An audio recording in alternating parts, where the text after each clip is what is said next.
오늘 이제 이사야 25번째 시간으로 첫 번째 종의 노래라는 제목으로 하나님 말씀을 나누겠습니다. 이 말씀을 통해서 우리 모두가 하나님의 살아계심을 보고 하나님의 샬롬의 은혜를 경험하고 하나님의 축복이 여러분께 가득하기를 주의 이름으로 축원드리겠습니다.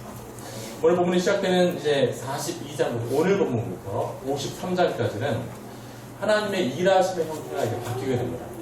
그전에는 하나님 본인을 스스로를 이렇게 내가 이렇게 하겠다. 나의 하나님의 힘되심을 증거하시고 내가 이렇게 하겠다고 말씀하셨는데 오늘 42장 이후부터는 종이 등장합니다. 하나님이 한 종을 택하사 그를 통해서 하나님의 주권을 위임하시고 그를 통해서 일하시는 어떤 현상들을, 사건들을 보여주십니다. 그래서 53장까지 4개의 종의 노래가 나옵니다.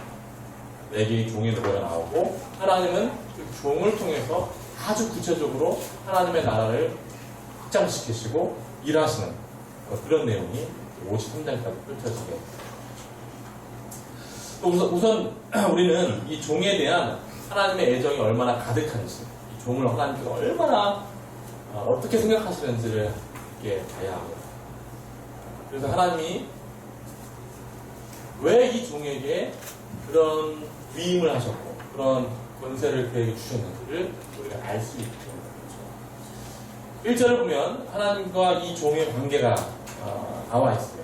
1절을 다시 한번 보시면 1절에 내가 나의 이런 하나님의 주어를 통해서 이 종과 어떤 관계에 있는지를 4번의 비슷한 용어로 하지만 분명히 다른 용어로 설명을 하십니다. 1절 한번 볼까요? 1절을 보시면 내가가 이렇게 반복되어지는데 첫 번째 뭐라고 나와 있냐면 1절에 내가 붙드는 나 하나님이 붙드는 종이에요. 이 사람 하나님 붙든다는 것은 보호하신다는 거예요. 하나님이 보호하시는 하나님과의 관계가 하나님이 친히 보호하시는 그런 종. 두 번째가 또 나와 있는데요. 두 번째는 좀 더 이 관계가 좀 더 명확합니다. 내 마음에 기뻐하는 사람. 하나님의 마음에 기뻐하는 사람. 하나님의 마음에 아주 흡족한 사람. 그 사람만 생각해도 마음이 기쁜 사람이 있잖아요. 저는 우리 자녀들 이름 생각하면 다 마음이 막 기쁘고 또 우리 성도님들 기도할 때 생각하면 기쁘거든요. 하나님이 그렇게 기뻐하는 사람, 그런 대상. 여러분들도 지금 그런 기뻐하는 대상이 있는데 그 종만 생각하면 하나님이 기뻐하는 그런 대상. 세 번째 보니까 내가 택한 사람. 내가 택한 사람. 하나님이 자기 주권을 가지고 이 사람에 대해 선택을 스스로 하신 거예요. 하나님이 자기 의지를 가지고 선택한 사람. 분명한 관계가 나와 있죠. 그 다음에 맨 마지막에 하나님께서 하나님의 영을 부어준 사람. 4가지의 특별한 하나님과의 관계가 있습니다. 첫 번째 뭐라고요? 붙드는 종. 두 번째 기뻐하는 자. 그 다음에 택한 사람. 마지막으로 하나님의 영을 부어준 사람. 하나님 붙드시고 기뻐하시고 택하시고 영을 부어준 그 사람. 우리는 그 사람, 그 종이 하나님의 권세를 대신해서 이제 앞으로 하나님 나라를 확장시키시는데 아주 중요한 역할을 하며 하나님 나라를 확장하는데 어떤 큰 기여를 하는 것을 우리는 볼 수 있습니다. 자, 그러면 이 사람은 누구인가? 이 4가지의 단서를 토대로 이 사람을 찾아봐야 돼요. 지금까지 이사야가 발견되고 사막에서 그 두루마기가 발견되고 지금까지 많은 구약 학자들이 이 종이 누군가, 이 사람이 누구인가에 많이 연구를 했지만 사실 지금까지도 이 종이 누구이다 딱히 결론 내릴 수 있는 사람은 없습니다. 왜냐하면 이사야서 자체가 그 종에 대한 이런 은유적인 표현을 하고 있을 뿐이지 그 종이 누구인지를 명확하게 말하고 있지 않기 때문입니다. 그러나 우리는 이 4가지 단서, 붙드시고 기뻐하시고 택하시고 영을 부어준다는 측면에서 볼 때 우리는 그 후보를 조금 예상해 볼 수 있습니다. 이 4가지 단서로 일단 구약 성경 내에서 찾아보면 이사야 선포되어진 이 구약 성경 내에서 살펴보면 그 네 가지의 관계를 맺고 있는 구약 성경의 대표적인 그런 대상이 있습니다. 누구냐면 이스라엘. 이스라엘을 통칭해서 하나님께서 자주 이렇게 말씀하시고 내 아들아, 내 야곱아 이렇게 부르시고요. 시편 50편 7절 말씀에서 백성아 들을지어다 내가 말하리라 이스라엘아 내가 내게 증언하리라 나는 하나님 곧 내 하나님이로다 하면서 이스라엘의 어떤 그 한 나라적인 개념이 아니라 한 인격체로 이스라엘을 바라보시면서 참 이스라엘과 하나님과의 관계를 이렇게 내가 붙드는 내 마음에 기뻐하는 택함받은 하나님의 영을 부어준 어떤 그런 인격체로 바라보는 거죠.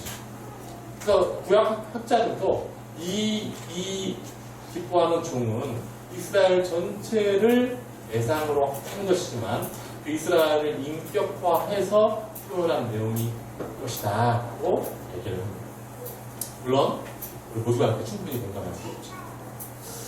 이스라엘과 하나님과의 관계를 볼 때 하나님은 충분히 그렇게 이스라엘 전체를 늘 그렇게 부르셨으니까 참된 이스라엘을 그렇게 하나님께서 바라보고 계십니다. 그래서 예수님께서도 나다나엘을 만나셨을 때, 그 나다나엘을 처음 대면했을 때 예수님께서 그렇게 말씀하셨잖아요. 이 사람은 참 이스라엘 사람이다 라고 칭찬하십니다. 참 이스라엘과 하나님, 구약에 있는 하나님의 백성. 이게 첫 번째 어떤 종의 노래에 나와 있는 후보가, 만약에 이스라엘이라는 이 하나님의 백성을 총칭해서 이 종을 대입해 본다면, 구약에 나와 있는 이스라엘 백성들을 총칭해서 이 종을 대입해 본다면 이것도 가능해집니다. 오늘날 이 시대를 살고 있는 지금 하나님 백성이 된 우리 모두도 다 이 종의 사실은 후보로 적합합니다. 왜냐하면 이 네 가지 단서, 하나님이 붙드시고 기뻐하시고 택하시고 하나님의 영을 부어준 것도 우리에게도 해당되거든요.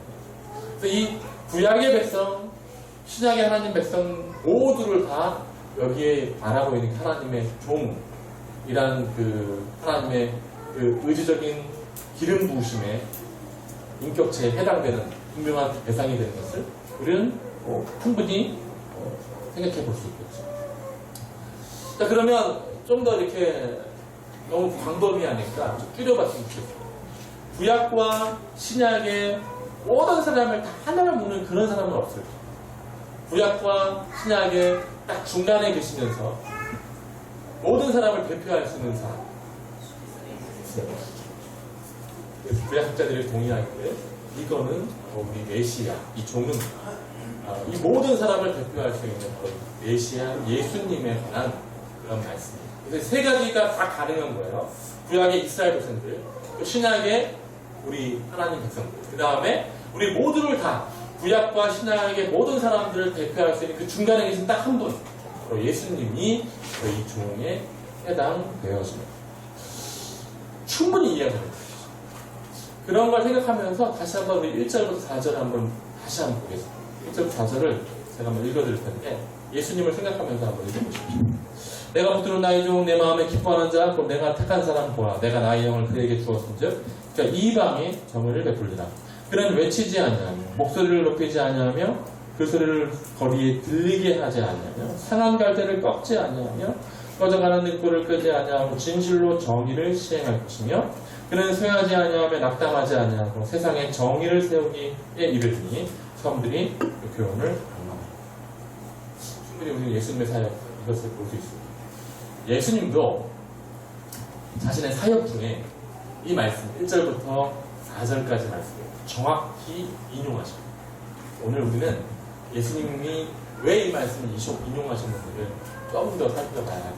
우리 한번 성경을 찾아보겠습니다. 마태복음으로 가보겠습니다. 여기 안 나옵니다.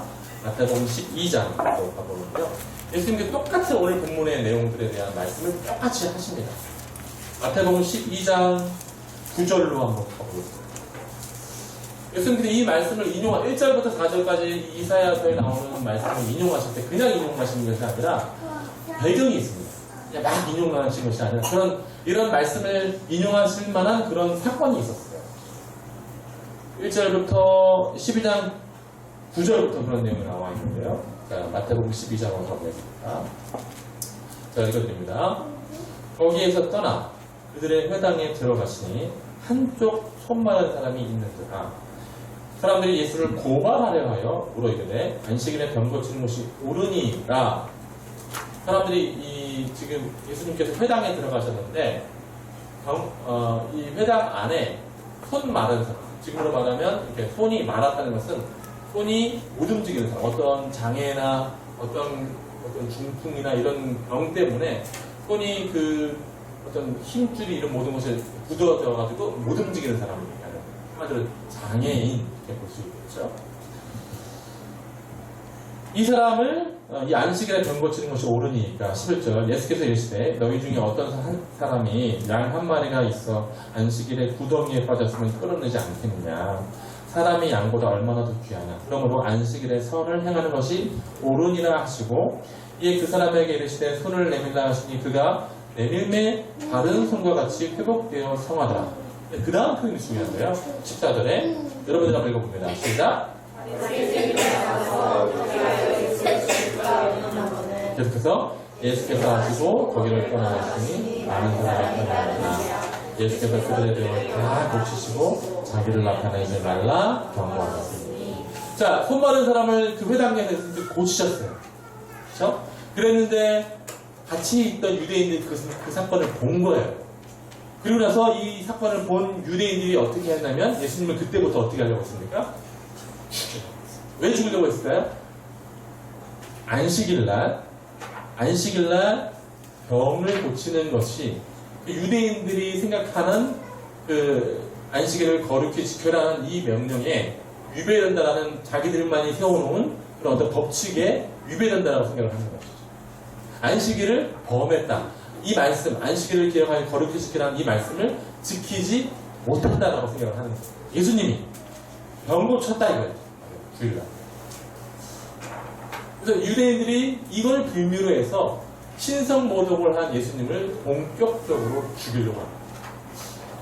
근데 이 안식일날 사실 이 회당에 누가 있었냐면 이 손 마른 사람이 있었습니다.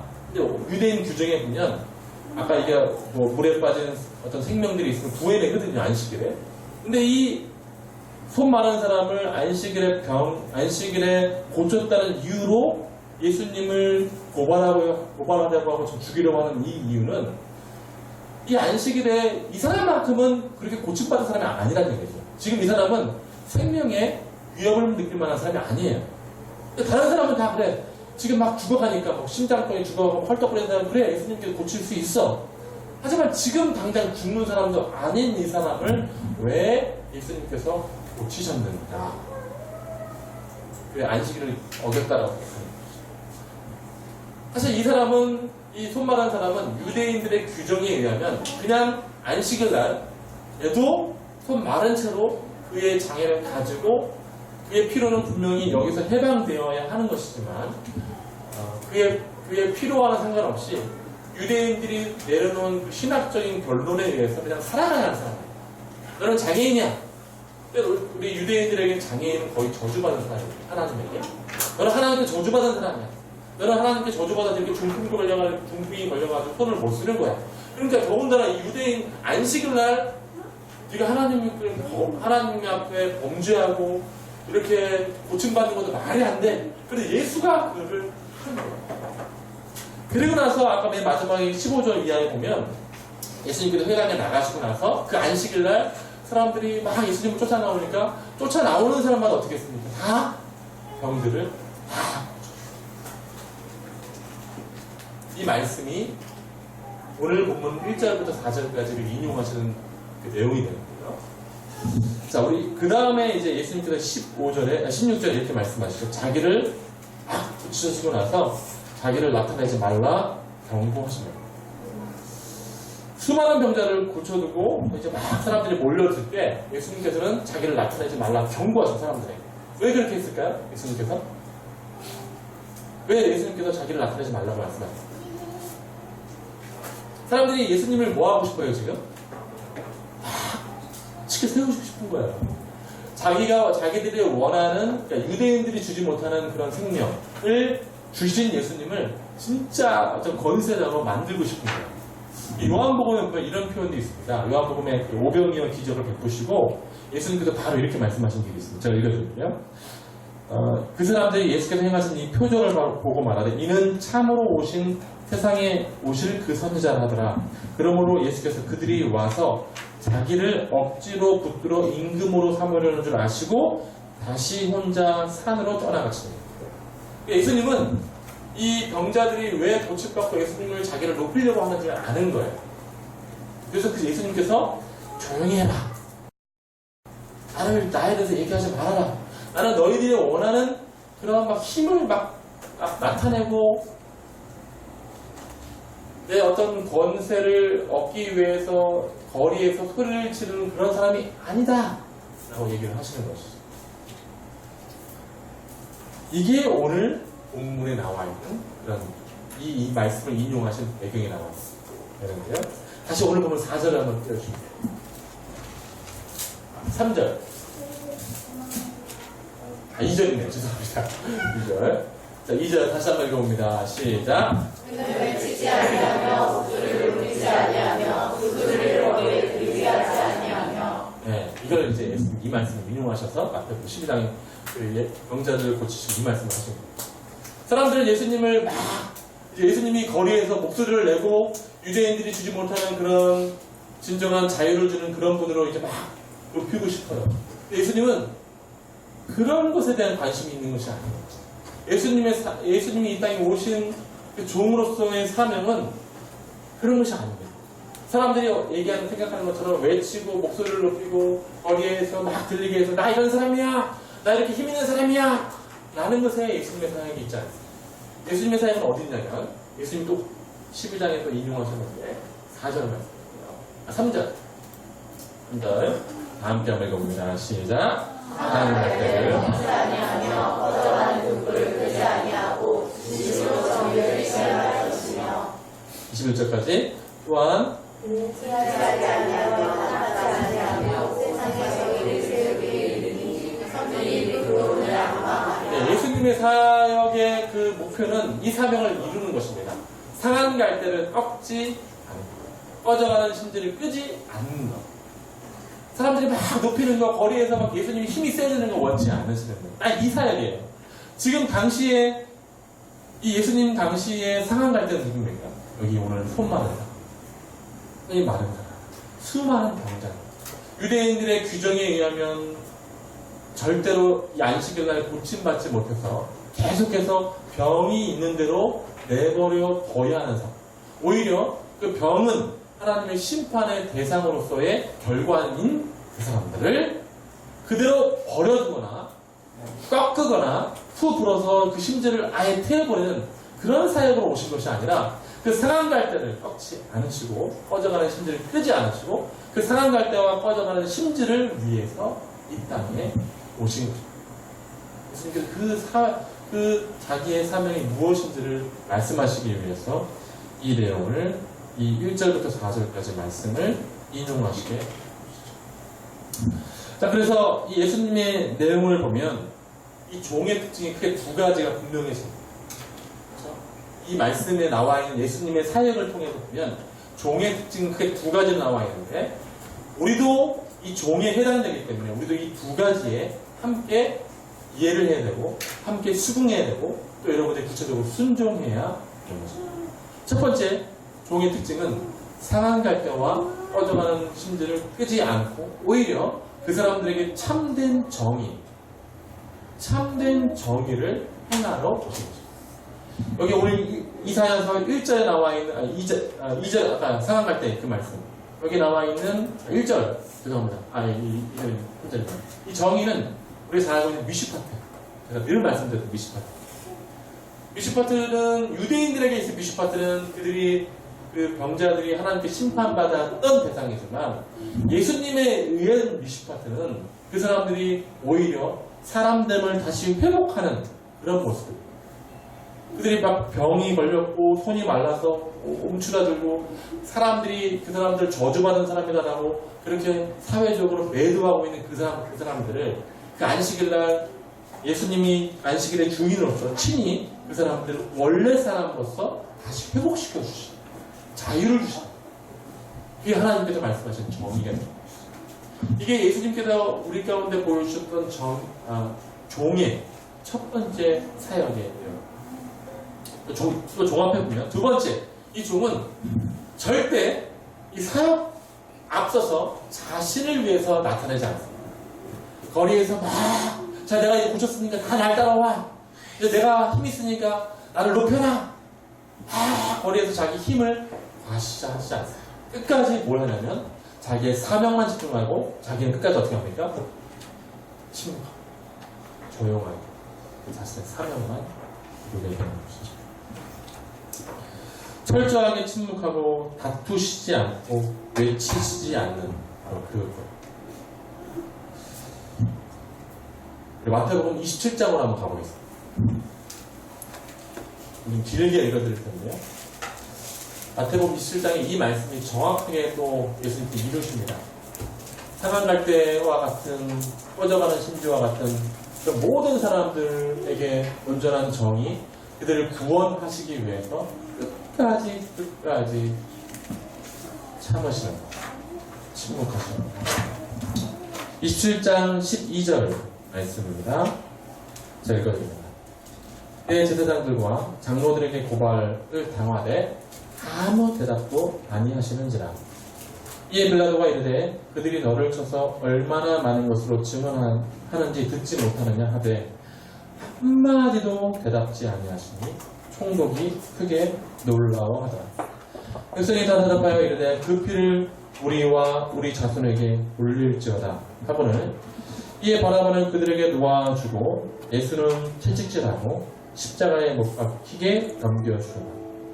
이 총독의 군병들이 예수를 데리고 관장 안으로 들어가서 온 군대를 그에게 모으고 그의 옷을 벗기며 흉포를 입히며 가시관을 엮어 그 머리에 씌우고 갈대를 그 오른손에 들리고 그 앞에서 무릎을 꿇고 희롱하여 이르되 유대인의 왕이 평안할지어다 하며 그에게 침뱉고 갈대를 빼앗아 그의 머리를 치더라.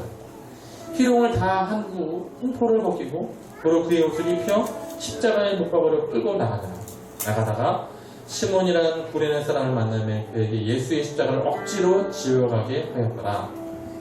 울고다가 즉 해골의 곳이라는 곳에 이르러 쓸개탄 포도주를 예수께 주어 마시게 하려 하였더니 예수께서 맛보시고 마시고자 하지 아니하시더라.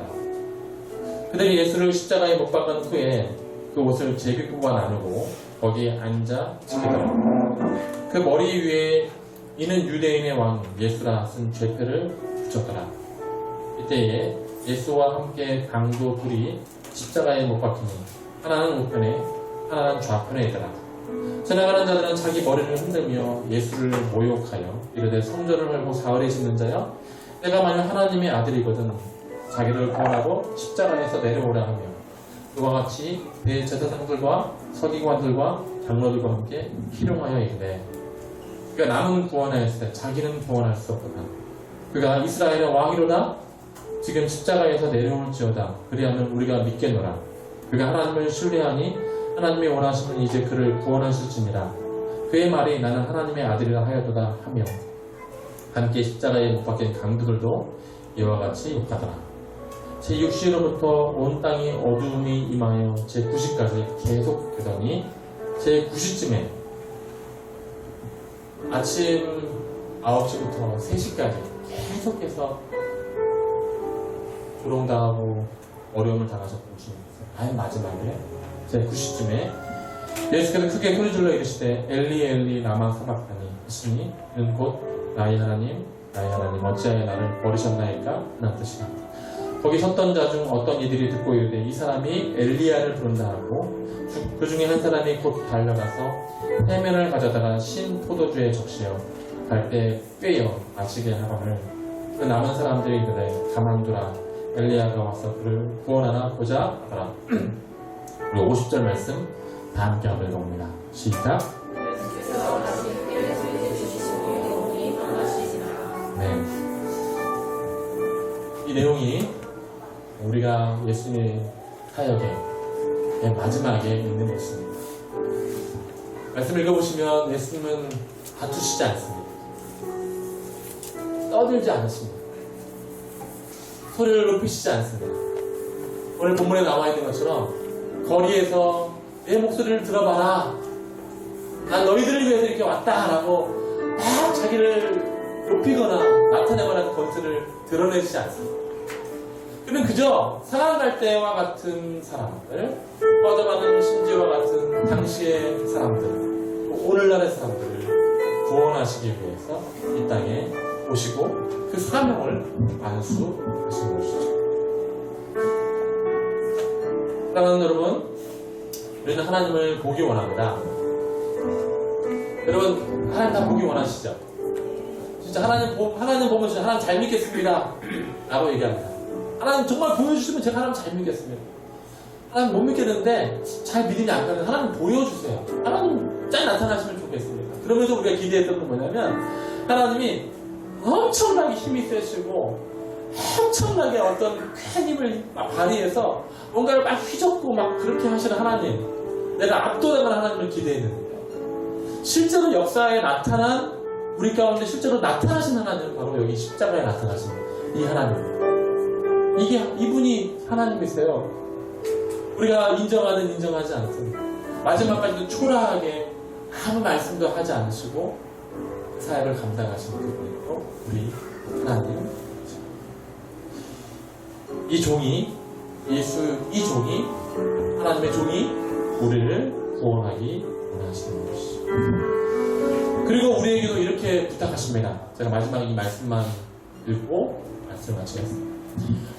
종된 우리에게도, 하나님 백성으로 부르받은 종된 우리에게도 이것을 말씀하십니다. 예수께서 제자들을 불러다가 이르시되 이방인의 집권자들이 그들을 임으로 주관하고 그 고관들이 그들에게 권세를 부리는 줄 너희가 알거니와. 권세를 부리죠. 자기 힘을 과시하고. 너희 중에는 그렇지 않아야 하나니 너희 중에 누구든지 크고자 하는 자는 너희를 섬기는 자가 되고 너희 중에 누구든지 으뜸이 되고자 하는 자는 너희의 종이 되어야 되라. 인자가 온 것은 섬김을 받으려 함이 아니라 도리어 섬기려 하고 자기 목숨을 많은 사람의 대속물로 주려 함이니라. 성도 여러분, 말씀을 마치겠습니다. 예수님은 그 당시 사람들에 의해서 어떤 종교적 권력을 얻기 위해서 이 땅에 오시지 않았습니다. 이런 하나님께서 보내신 이 종의 삶을 상한 갈대를 꺾지 않고 꺼져가는 심지를 끄지 않고 그들을 구원하시기 위해서 이 땅에 오셨습니다. 하나님은 우리도 종이라고 말씀하십니다. 종된 우리에게 말씀하시기를 누구든지 으뜸이 되고자 하는 자는 너희의 종이 되어야 한다라고 말씀하십니다. 우리는 섬기기 위해서 이 땅에 왔고 우리는 사람들을 품어주기 위해서 이 땅에 왔습니다. 여러분, 이 사회에서나 여러분들 삶 속에서 목소리를 낼 필요 없습니다. 그렇게 막 아둥바둥 나 이렇게 힘이 센 사람이야 라고 외칠 필요 없습니다. 하나님은 여러분 한 사람 한 사람에게 종으로서 주어진 사명을 완수하는 것입니다. 오늘 이 말씀처럼 섬기려 하고 여러분들의 삶을 아는 사람들에게 돌려줄 수 있는 그런 사람들 되어지기를 주의 이름으로 축원드리겠습니다.